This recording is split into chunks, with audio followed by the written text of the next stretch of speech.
కుహు కుహు సరాగాలే శృతులుగా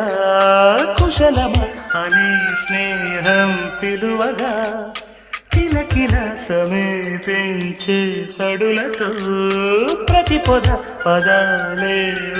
పలుకగా కునుకురాక బుట్ట బొమ్మ గుబురు గూదని వనములేచి వద్దకొచ్చి నిద్రపుచ్చని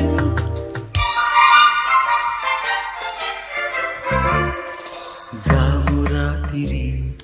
జాబిలమ్మ జోలపాడన ఇలా